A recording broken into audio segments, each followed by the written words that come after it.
एक बार की बात है, एक गांव जिसका नाम था कलीपुर। इस गांव से बाहर आने या जाने के लिए लोगों को एक जंगल से गुजरना पड़ता था। इस गांव में 4 दोस्त रहते थे, राजू, दिनेश, पंकज और रमेश। एक रात चारों दोस्त जंगल के रास्ते से गांव में आ रहे थे। तभी राजू को मजाक सूझता है और वो बाकी तीनों को भूतों की कहानियां सुनाने लगता है, जिसे सुनकर दिनेश बोलता है, ए राजू, बस कर यार, और कहानियाँ मत सुना, मुझे डर लग रहा है। दिनेश, मुझे नहीं पता था कि तू इतना डरपोक है। सही कह रहे हो पंकज भाई, ये दिनेश तो सचमुच लड़कियों की तरह घबराता है। बहुत हंसी आ रही है। किसी दिन असली का भूत मिल गया ना, तब देखेंगे कौन कितना बहादुर है। ओहो दिनेश, तू भी ना बुरा मान जाता है। अरे हम सब तो मजाक कर रहे हैं, अब चल घर चले। ऐसा कहकर सभी आगे चलने लगते हैं, लेकिन तभी उन्हें नीचे जमीन के किनारे कुछ चमकता हुआ दिखाई देता है। अरे दोस्तों, वो देखो, सड़क के किनारे क्या पड़ा हुआ है। बहुत जोर से चमक रहा है, जैसे कोई हीरा हो। फिर चारों उसके पास जाकर देखते हैं तो वो एक कटा हुआ हाथ होता है, जिसमें सोने के कंगन और अंगूठी पहनी होती है। ये देखकर चारों दोस्त डर जाते हैं। ये तो किसी का कटा हुआ हाथ है, हमें यहाँ से चलना चाहिए। तुम भी ना दिनेश, जरा सी बात पर डर जाते हो। ये कटा हुआ हाथ है, कोई चुड़ैल नहीं है जो तुम्हें पकड़ लेगी।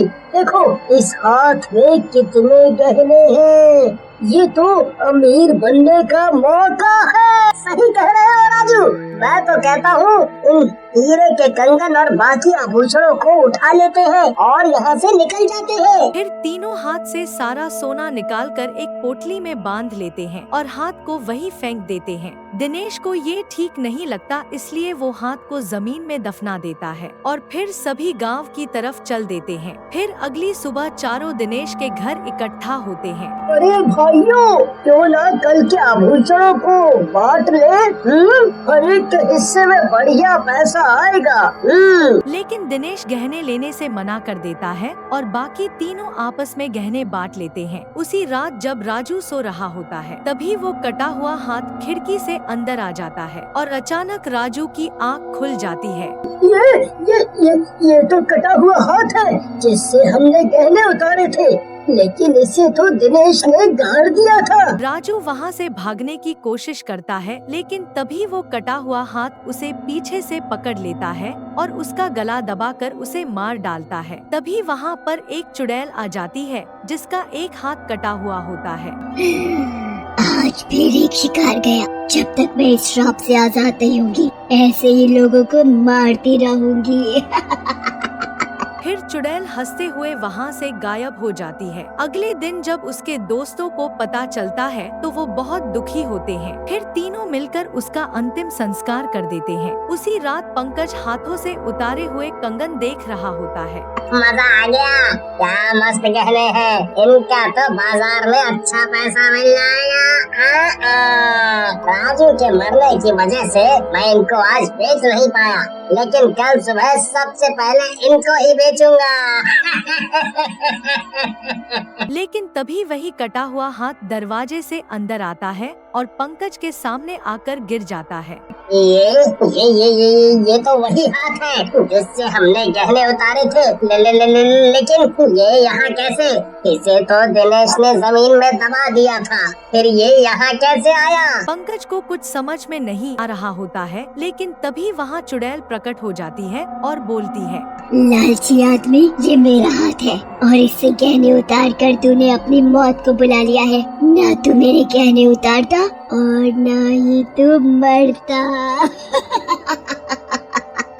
फिर चुड़ैल के इशारे से उसका कटा हुआ हाथ उठ जाता है और पंकज का गला दबाकर उसे मार डालता है। उसके बाद चुड़ैल और उसका कटा हुआ हाथ दोनों वहाँ से गायब हो जाते हैं। अगले दिन दिनेश और रमेश पंकज के घर आते हैं। पंकज को भी मार डाला। लगता है ये सब वही हाथ कर रहा है। क्या बात कर रहा है दिनेश? डरा मत यार, गहने तो मैंने भी लिए थे। तो फिर तू भी मरेगा।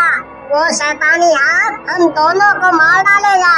मुझे ऐसे मत डरा मेरे भाई, कुछ करो नहीं तो हम दोनों भी मरे जाएंगे। पंकज का अंतिम संस्कार करने के बाद फिर दोनों पोटली लेकर उसी जगह पर जाते हैं जहां दिनेश ने हाथ को दफनाया था। काफी देर खोदने के बाद वो देखते हैं कि वो कटा हुआ हाथ वहां पर नहीं है। दिनेश भाई, वो हाथ तो इस जगह है ही नहीं जहाँ हमने उसे दबाया था। लगता है वो हाथ भूतिया था, वो हमें जिंदा नहीं छोड़ेगा।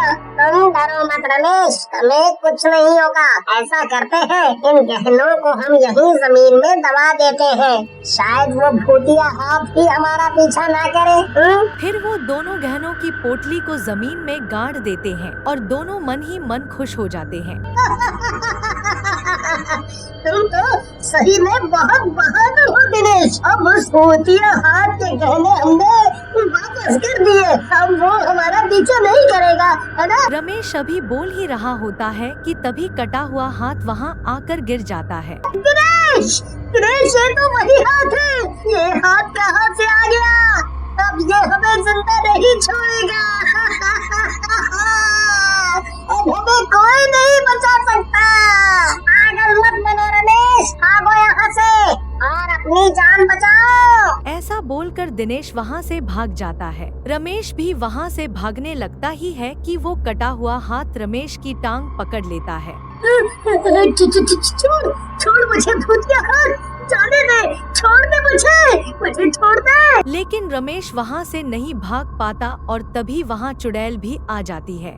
तुम चारों ने मेरे हाथ को उठाकर बहुत बड़ी गलती कर दी थी। अब तुम दोनों अपनी मौत के बाद ही मुझसे आजाद हो पाओगे। फिर चुड़ैल का कटा हुआ हाथ रमेश को भी मार डालता है। उधर दिनेश भागता हुआ गांव की तरफ जा रहा होता है कि रास्ते में उसे एक तांत्रिक मिलता है। दिनेश उस तांत्रिक के पास जाकर उसे अपनी सारी आप बीती बताता है। फिर तांत्रिक अपनी शक्तियों से आंखें ऊपर कर ध्यान लगाता है और बोलता है, ये कोई आम चुड़ैल नहीं है, बल्कि एक दुल्हन है जिसका उसके पति ने दहेज के लालच में बहुत ही बेदर्द तरीके से हाथ काट डाला और हाथ कटने की वजह से वो मर गई। अब ये इंसानों को मार रही है।